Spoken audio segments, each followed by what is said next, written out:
حضرت خلیل اللہ، اور خلیل یہ خلت سے ہے جس کا مطلب ہوتا ہے بہت گہرا دوست، جدا نہ ہونے والا دوست، اسے خلیل کہا جاتا ہے۔ یہ خلیل اللہ اللہ کے دوست ہیں، اور اللہ تبارک و تعالیٰ کا جو بندہ جتنا زیادہ قریبی ہوتا ہے، سنت الہیہ یہ ہے کہ اللہ تعالیٰ اس سے اتنا زیادہ امتحان لیتا ہے۔ جو خدا کا محبوب ہوتا ہے، خدائے قدوس اس سے امتحان لیتا ہے، اور جب وہ امتحان کے اندر کامیاب ہو جاتا ہے پھر اللہ تبارک و تعالیٰ اپنے قرب خاص سے اس کو نوازتا ہے۔ حضرت ابراہیم علیہ نبینا وعلیہ الصلوۃ والسلام کو اللہ تبارک و تعالیٰ نے شروع میں آزمایا، جوانی میں آزمایا، اور پھر زندگی کے آخری وقت میں آزمایا۔ زندگی میں سب سے پہلا حضرت ابراہیم علیہ الصلوۃ والسلام کا امتحان یہ تھا کہ ایک دن نمرود جو پوری دنیا کے اوپر جس کی حکومت تھی اور اس کے عدل اور انصاف کا چرچا دور دور تک تھا، یعنی شروع میں وہ عادل بھی تھا، وہ انصاف پسند بھی تھا، اور شروع میں وہ نیک سیرت بھی تھا، اچھے طریقے سے اس نے سلطنت کی تھی، لیکن یہ کرسی ایسی ہوتی ہے کہ اچھوں کا دماغ خراب بھی کر دیتی ہے، تو دماغ کو گھما کر کے بھی رکھ دیتی ہے۔ آخرکار شیطان اس کی رہنمائی کرتا رہا، اس کے دلوں کے اندر وسوسے ڈالتا رہا، اور پھر آخرکار اس کا دماغ خراب ہو گیا، اور اس نے یہ اعلان کر دیا انا ربکم الاعلیٰ کہ سب سے بڑا رب میں ہوں۔ اب اس نے اپنے آپ کو سجدہ کروانا شروع کر دیا، اور خدائے قدوس سے بغاوت اس نے کر دی، اس کے احکام کی خلاف ورزی اس نے کر دی، اور اس طریقے سے 400 سال تک اس نے حکومت کی ہے، اور بڑے شان و شوکت کے ساتھ وہ حکومت کرتا رہا۔ اللہ تعالیٰ نے اسے صحت بھی عطا فرمائی تھی، حکومت بھی عطا فرمائی تھی، اور اسے دولت و ثروت سے بھی نوازا تھا۔ کون سی ایسی نعمت ہے جو اللہ تبارک و تعالیٰ نے نمرود کو نہیں دی تھی؟ لیکن یہ بھی یاد رکھیے کہ اللہ تبارک و تعالیٰ کبھی دولت دے کر کے آزماتا ہے، کبھی حکومت دے کر کے آزماتا ہے، کبھی حسن و جمال دے کر کے آزماتا ہے۔ اس پاک پروردگار عالم کی آزمائش ہر بندے کے لیے الگ الگ طریقے سے ہوتی ہے۔ کبھی اللہ تبارک و تعالیٰ اپنے بندوں کو بھی آزماتا ہے، لیکن جو آزمائش کے اندر کامیاب ہو جاتا ہے وہی خدا کا مقرب بندہ بنتا ہے، اور جو آزمائش میں ناکام ہو جاتا ہے پھر وہ سیدھے جہنم کے اندر چلا جاتا ہے۔ حضرات گرامی ذرا غور کریں، اللہ تعالیٰ نے نمرود کو جب اتنی نعمتوں سے نوازا اور اتنا کچھ اسے عطا فرمایا، چاہیے تو یہ تھا کہ وہ خدائے قدوس کا شکر کرتا، چاہیے تو یہ تھا کہ وہ اپنا سر سجدے کے اندر ہمیشہ رکھتا، چاہیے تو یہ تھا وہ اللہ تبارک و تعالیٰ کا فرما بردار بندہ بنتا کہ میری حقیقت کیا تھی، اللہ تبارک و تعالیٰ نے مجھے یہاں تک پہنچا دیا۔ لیکن جب اس کا دماغ خراب ہوا، اور خراب ہونے کے بعد اس نے خدا ہونے کا دعویٰ کر دیا، رب ہونے کا دعویٰ کر دیا، تو دعویٰ کرنے کے بعد ایک دن وہ اپنے تخت کے اوپر بیٹھا ہوا تھا، اور اس نے اس زمانے کے سارے نجومیوں کو بلایا، اور بلانے کے بعد کہا کہ میں نے آج رات کو 2 قسم کے خواب دیکھے ہیں، ان خواب کی تعبیر کیا ہے؟ تو انہوں نے کہا کہ کیا خواب دیکھا؟ کہا پہلا خواب یہ دیکھا کہ آسمان پہ ایک ستارہ نمودار ہوا، اور اس کی روشنی بڑھتی چلی گئی، اتنی زیادہ بڑھی کہ اس ستارے کی روشنی سورج کی روشنی کے اوپر غالب آ گئی، اور پھر سارے آسمان میں سب سے زیادہ وہ ستارہ روشن ہو گیا۔ اور دوسرا خواب میں نے یہ دیکھا کہ ایک شخص آیا، اور آ کر کے اس نے لکڑی سے میرے تخت کو ہلانا شروع کر دیا، تھوڑی دیر کے بعد میرا تخت ٹوٹ گیا اور میں نیچے آ گیا۔ اب بتائیے کہ ان خوابوں کی تعبیر کیا ہے؟ تو اس دور کے جو نجومی تھے انہوں نے بتایا، اور جو معبرین تھے انہوں نے خواب کی تعبیر یہ بتائی کہ تمہاری سلطنت کے اندر ایک ایسا بچہ پیدا ہوگا جو آپ کے تخت اور تاج کے لیے زوال کا باعث بنے گا، اور اسی کے ذریعے تمہاری حکومت اور سلطنت ساری کی ساری تباہ و برباد ہو جائے گی۔ جب اس نے یہ سنا، اب سننے کے بعد اس نے ایک حکم نامہ جاری کر دیا، آج کے بعد کوئی بندہ اپنی بیوی کے پاس نہیں جا سکتا، اور آج کے بعد جتنے بچے پیدا ہوں گے سب کو قتل کر دیا جائے گا۔ روایتوں کے اندر آیا کہ 1 لاکھ بچوں کو اس نے قتل کروا دیا۔ اب اس زمانے کے اندر آبادی اتنی زیادہ نہیں تھی دنیا کی، اس کے باوجود 1 لاکھ بچوں کو اس نے 1 سال کے اندر قتل کروا دیا۔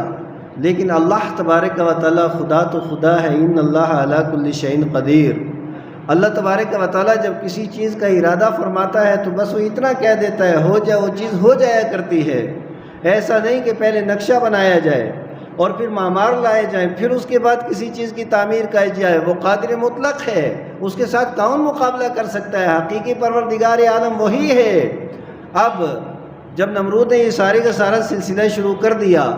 اللہ تبارک و تعالیٰ نے حضرت ابراہیم کی ہر طریقے سے حفاظت فرمائی، اور حضرت ابراہیم علیہ السلام جب پیدا ہوئے، پیدا ہو جانے کے بعد یعنی آزمائش اور ابتلا بچپن سے شروع ہو گئیں، اور پیدا بھی تہہ خانے کے اندر ہوئے، ایک زمانے تک وہ تہہ خانے اس پہ اندر رہے، پھر اس کے بعد جب وہ باہر نکلے تو ماحول دیکھا کہ ہر طرف شرک کی اجارہ داری ہے، ہر طرف شرک ہی شرک ہے، لوگ خدائے قدوس کو بھول کر کے صنم کے سامنے آ کر کے اپنا ماتھا ٹیکتے ہیں، لوگ صنم پرستی کے اندر مبتلا ہیں اور خدا پرستی چھوڑ چکے ہیں لوگ۔ حضرت ابراہیم علیہ السلام نے اسی وقت یہ اعلان کر دیا کہ اللہ تبارک و تعالیٰ وہ ہے جس نے کائنات کو وجود بخشا ہے، میرا رب وہ ہے جس نے سورج کو تابانی عطا فرمائی، میرا رب وہ ہے جس نے چاند کو چاندنی سے نوازا ہے، میرا رب وہ ہے جس نے زمین کا بچھونا بچھایا ہے، میرا رب وہ ہے جس نے ساری کائنات کو بنایا ہے، اسی بات پروردگار عالم کو سجدہ کیا جائے، وہی عبادت کے لائق ہے۔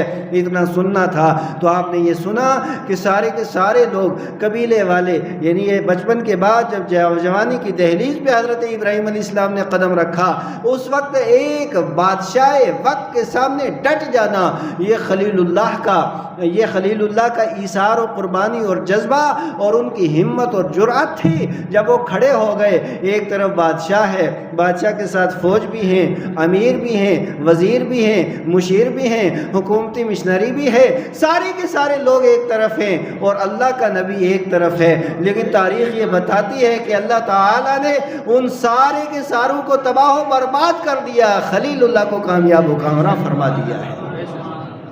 حضرات گرامی، حضرت ابراہیم علیہ نبینا علیہ الصلوۃ والسلام جس وقت ان کو آگ کے اندر ڈال دیا گیا، اللہ تبارک و تعالیٰ نے آگ کو ان پہ گلزار کر دیا، وہ آگ باغ بن گئی اور کوئی نقصان حضرت خلیل اللہ کو نہیں ہوا۔ پھر اس کے بعد نمرود تباہ و برباد ہوا، اور نمرود بھی ایسے برباد ہوا کہ نمرود کے بیٹھا ہوا تھا تخت پہ، ایک مچھر دائیں بائیں ادھر ادھر ہو رہا تھا، اور مچھر بھی لنگڑا تھا، سوئے او کے تیر انداختہ، پشائے کارش کفائے ساختہ۔ فرید الدین عطار فرماتے ہیں نمرود اتنا بڑا احمق تھا کہ اسے آسمان کی طرف تیر چلایا تھا، اور اس کا تیر بھی خون آلود ہو کر کے واپس آیا تھا، اور اس نے اعلان کر دیا تھا کہ معاذ اللہ میں نے خدا کو بھی مار دیا ہے، اب حکومت سلطنت بادشاہت صرف میری ہے، لیکن خدا تو خدا ہے۔ جب اس نے سارا کچھ کر لیا، ساری دنیا پہ حکومت بھی کر لی، لوگوں کو بھی مروا دیا، ظلم و ستم بھی کر دیا، 1 لاکھ بچوں کو بھی مروا دیا، اور ظلم کی جب انتہا ہو جاتی ہے پھر خدائے قدوس کی پکڑ شروع ہوتی ہے۔ اب پکڑ بھی اللہ تبارک و تعالیٰ کی اس طریقے سے شروع ہوئی کہ لنگڑا مچھر بھیجا، پاؤں والا نہیں، کیونکہ یہ اپنے آپ کو بہت زیادہ طاقتور سمجھتا تھا، اور اللہ تبارک و تعالیٰ جب آپ نے کسی مخلوق کو بھیج دیتا ہے پھر اس مخلوق کا کمال نہیں ہوتا، بھیجنے والے کی جلوہ گری ہوا کرتی ہے، بھیجنے والے کا کمال ہے۔ اب وہ مچھر آیا اور سیدھا اس کے ناک کے ذریعے دماغ پہ چلا گیا، اور جب دماغ پہ چلا گیا تو پھر مچھر نے اپنا کام شروع کر لیا جو مچھر کام کرتا ہے۔ 7 دن ہو گئے، کافی عرصہ ہو گیا، پہلے سر دباتا رہا، مچھر تھوڑا بڑا ہوتا رہا، پھر اس کے بعد مکے لگواتا رہا، مچھر اور بڑا ہوتا رہا، پھر وہ وقت بھی آیا کہ جن لوگوں کے اوپر نمرود ظلم کرتا تھا وہی لوگ جوتے اٹھا کر کے نمرود کے سر پہ مارتے تھے، اور نمرود کو تھوڑی دیر آرام آتا تھا۔ جو بھی وقت کا نمرود بنے گا جوتے پڑیں گے اسے، جو بھی وقت کا نمرود بنے گا اس کی ذلت ہوگی،